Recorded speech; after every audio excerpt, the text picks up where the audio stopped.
ಎಲ್ಲ ನಮಸ್ಕಾರ. ಗಿಣಿಗೇರಿ ನಾಗರಿಕ ಹೋರಾಟ ಸಮಿತಿಯಿಂದ ಇವತ್ತೊಂದು ನಾವು ಒಂದು ಲೈವ್ ಕೊಡ್ತಾ ಇದ್ದೀವಿ. ಆ್ಯಕ್ಚುಲಿ ಏನಪ್ಪ ಅಂದರೆ ನಾವು ಪ್ರತಿಭಟನೆ ಮಾಡಿದ್ದೀವಿ. ಗಿಣಿಗೇರಿ ಸರ್ಕಾರಿ ಆಸ್ಪತ್ರೆಯಲ್ಲಿ ವೈದ್ಯರು ಇರ್ತಿದ್ದಿಲ್ಲ. ರಾತ್ರಿ ವೇಳೆ ಮತ್ತು ಬೆಳಗ್ಗೆ ವೇಳೆ ನಾವು ಹಲವಾರು ಬಾರಿ ಪ್ರತಿಭಟನೆ ಮಾಡಿ ಸಂಬಂಧಪಟ್ಟ ಅಧಿಕಾರಿಗಳಿಗೆ ಮನವಿ ಮಾಡಿದ್ದೀವಿ.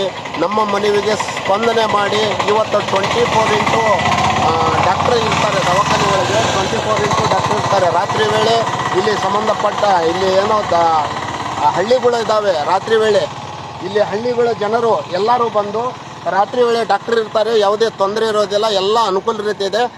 ಡೆಲಿವರಿ ಪೇಷಂಟ್ ಆಗ್ಬೋದು, ಯಾವುದೇ ಇರ್ಬೋದು, ರಾತ್ರಿ ವೇಳೆ ಹಾಸ್ಪಿಟಲ್ಲಿ ದವಾಖಾನೆಯಲ್ಲಿ ಡಾಕ್ಟರ್ ಇರ್ತಾರೆ.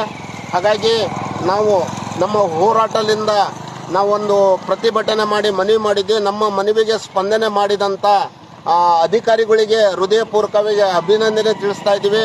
ಹಾಗೆ ನಮ್ಮ ಬೆಂಗಳೂರು ಆಯುಕ್ತ ಹರ್ಷ ಗುತ್ತಾ ಸಾಹೇಬರಿಗೆ ನಾವು ಕೂಡ ಒಂದು ವಾಟ್ಸಪ್ ಮೂಲಕ ಮನವಿನೂ ಮಾಡಿದ್ದೀವಿ.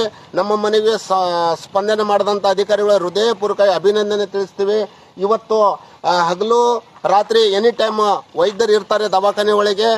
ಎಲ್ಲ ಹಳ್ಳಿಯ ಜನತೆ ಬಂದು ಇಲ್ಲಿ ಚಿಕಿತ್ಸೆ ಪಡ್ಕೋಬಹುದು ಅಂತ ಹೇಳಿ ನಿಮ್ಮಲ್ಲಿ ನಾವು ವಿನಂತಿ ಮಾಡ್ತೀವಿ.